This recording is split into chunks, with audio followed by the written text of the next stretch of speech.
Hello, Bobby Torres of Frightbox recording here, critiquing subscriber mixes, episode 34.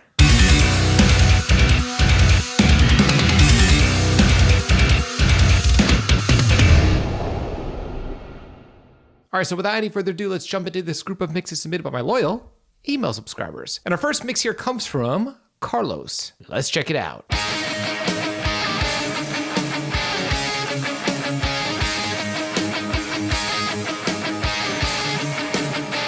So far, so good, but I'm wondering if there's going to be bass guitar. Let's keep listening.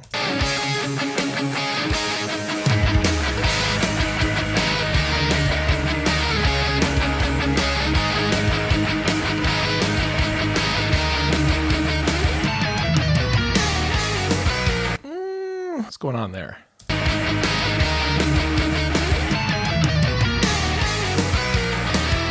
So the individual sounds sound cool. One thing I want to say is the bass sounds great as far as like the jangly mid-range of the bass, but Carlos, you could turn up the actual bass itself, like the low frequencies of the bass, or the main bass sound if you have your bass broken off into two different bands. Also, there's some slight timing issues in there I think you should go back and pay attention to. Other than that, the individual sounds sound great. Let's keep listening.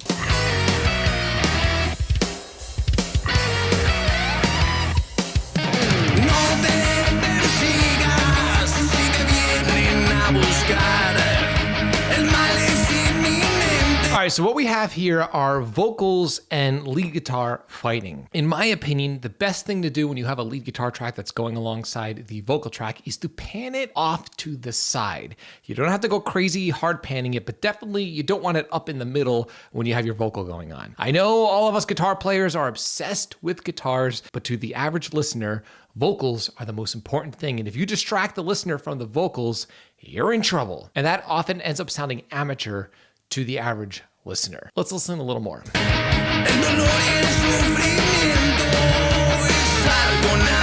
Yeah, it's just the guitars are off fighting with the vocal, and I don't know what to listen to. Should I listen to the guitar or the vocal? And that's a problem. You want to make it crystal clear what the listener should be listening to. But Carlos, great start. The actual individual sounds sound great. The song sounds cool. Just pay attention to some of the timing. You can turn up your bass a little, the low end of your bass. Make sure your guitars are not getting in the way of your vocal track. So with that being said, let's move on to our next submission, and this submission is from Peter. Let's check it out.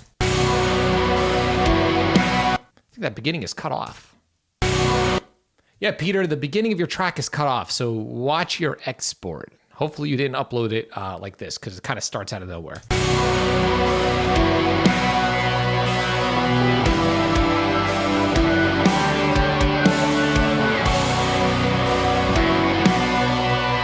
Great guitar tones, sounds like a cool arrangement and cool song so far, but a lot of lower mids in that snare. A lot of it's because the snare is really loud. You could turn down the snare and also cut out some of the mid-range so it's not so honky sounding.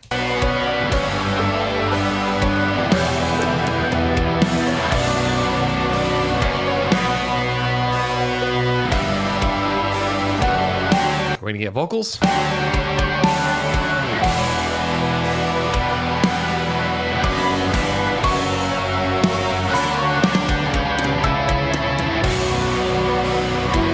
Pretty long intro here. Let me fast forward.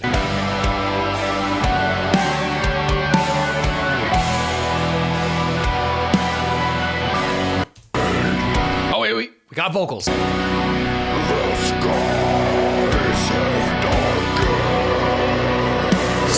So far, mix sounds great. The actual individual elements sound great, but the snare is very, very boxy. So you're going to want to reduce some of the lower mids and turn your snare down slightly. And your vocals are very, very dark.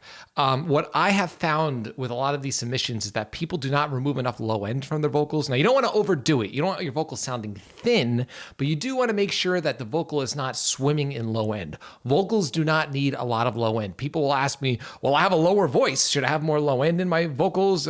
No, it doesn't matter. In my opinion, anything below 100 hertz, 150 hertz on a vocal, regardless of the vocal style, is just junk frequency that is going to conflict with your guitars, drums, bass, and everything else. And that seems to be the issue here because the vocals sound dark.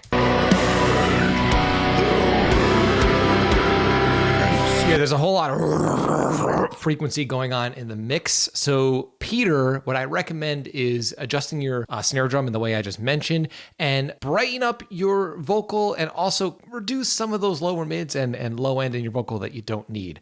And this is just a production opinion here outside of mixing. That intro is pretty long. Just my 2 cents. If I were producing this, I'd definitely cut that intro down. But excellent mix, and I can't wait to hear your future work. All right, our next mix here, which seems to be very loud, is from Pranav. Well, Pranav, let's hear what you got.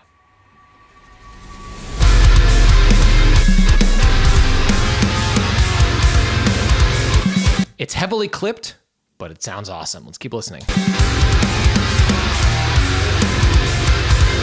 Although Pranav, I'd recommend maybe backing it off a little. I hear distortion on the cymbals, which is definitely going to sound really harsh when someone's listening in earbuds or on smaller speakers. So you might be getting a little carried away with the mastering here, but other than that, the production sounds awesome. Let's keep listening.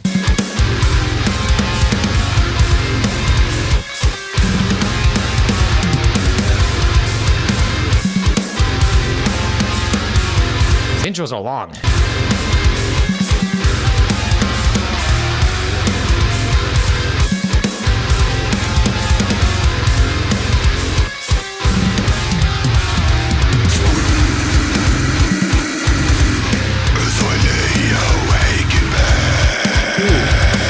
Ooh, okay, all right, so this mix sounds amazing, man. Great playing. I can tell you took the time to edit, which in and of itself is a great thing. You're paying close attention to details, which is important, but your mix is heavily clipped to the point where I hear distortion. You don't want that, right? But the main problem is that the vocals sound great, but there's so much high frequency going on the vocal that it's conflicting with the high frequencies of your cymbals. And what's compounding this issue is that your mix is so clipped, so you already have high frequency distortion going on top of all of this, which makes the mix that otherwise sounds awesome very, very, very, very harsh to listen to. With that being said, man, the song sounds killer and the individual elements sound killer and the playing sounds killer. So let's just listen to a little more. But it's hurting my ears. Yeah, the high frequency on the screams is definitely too much.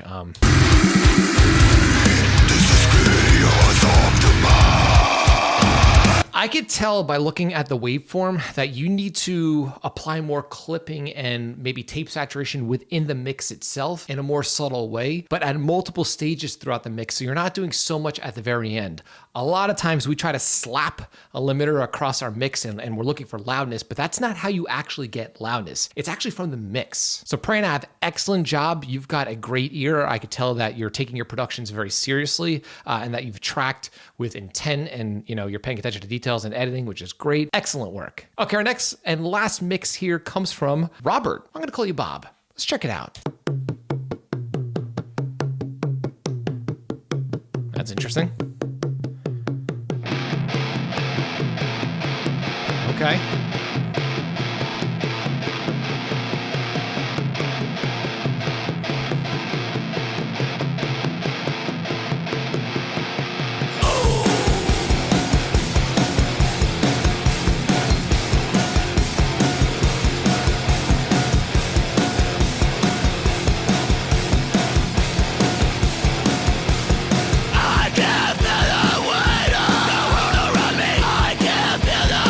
Okay, I like the idea here, but these vocals are way too loud, and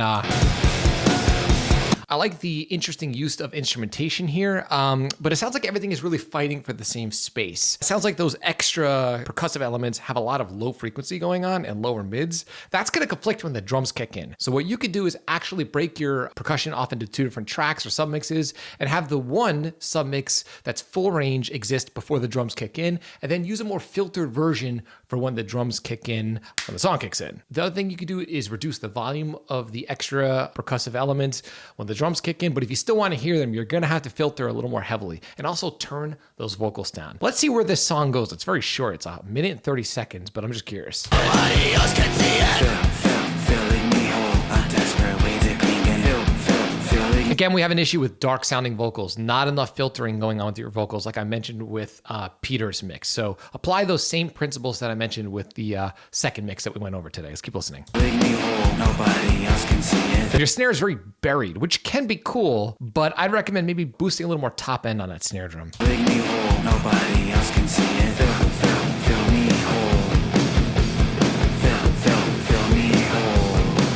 Interesting. Yeah, I don't know if there's a chorus or verse, or maybe this is just like an interlude or something. But again, I like your creative use of percussive elements. It's definitely something unique, which is cool and refreshing, and great production overall. I can't wait to hear more of your future work. Just apply those techniques and tweaks that I mentioned, and I think it's going to point you in the right direction. So I would just like to shout out and thank everyone for submitting this group of mixes. And if you're interested in having me critique your mix on the channel, there are detailed instructions in this video's description. So as you can hear from just this one video alone, when it comes to producing a professional sounding mix, it's a lot more involved than any one specific technique or trick. You have to look at production holistically. The problem is so many home studio owners get focused on the wrong things, blame their gear, and just end up chasing their tail indefinitely. I don't want this for you. And because of this, I put something together called my Polished Production Checklist. It outlines my entire workflow for producing a song from scratch, and it'll help you avoid and skip over all of the things that so many of us waste our time with. And you'll end up producing better results with the gear you already have. The Polished Production Checklist is absolutely free right now, and there's a link below in this video's description where you can have access to it for free. And until next time,